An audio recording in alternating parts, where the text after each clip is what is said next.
The funny thing about how a bank works is that it functions because of our trust. We give a bank our money to keep it safe for us.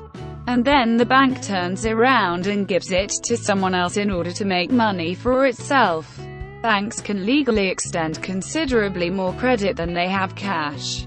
Still, most of us have total trust in the bank's ability to protect our money and give it to us when we ask for it. Why do we feel better about having our money in a bank than we do having it under a mattress? Is it just the fact that they pay interest on some of our accounts? Is it because we know that if we have the cash in our pockets we'll spend it? Or is it simply the convenience of being able to write checks and use debit cards rather than carrying cash? Any and all of these may be the answer, particularly with the conveniences of electronic banking today. Now, we don't even have to manually write that check, we can just swipe a debit card or click the Pay button on the bank's website. Bank is an institution that deals in money and it substitutes and provides other financial services. Banks accept deposits and make loans and derive a profit from the difference in the interest rates paid and charged, respectively. Banks are critical to our economy.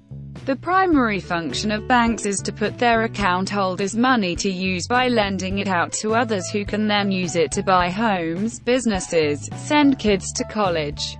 When you deposit your money in the bank, your money goes into a big pool of money, along with everyone else's, and your account is credited with the amount of your deposit.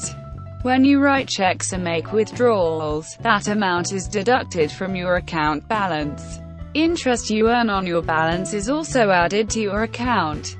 Banks create money in the economy by making loans. The amount of money that banks can lend is directly affected by the reserve requirement set by the Federal Reserve.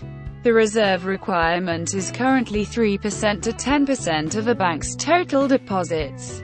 This amount can be held either in cash on hand or in the bank's reserve account with the Fed. To see how this affects the economy, think about it like this.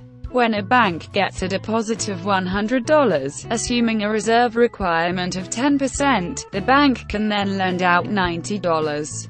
That $90 goes back into the economy, purchasing goods or services, and usually ends up deposited in another bank. That bank can then lend out $81 of that $90 deposit. And that $81 goes into the economy to purchase goods or services and ultimately is deposited into another bank that proceeds to lend out a percentage of it.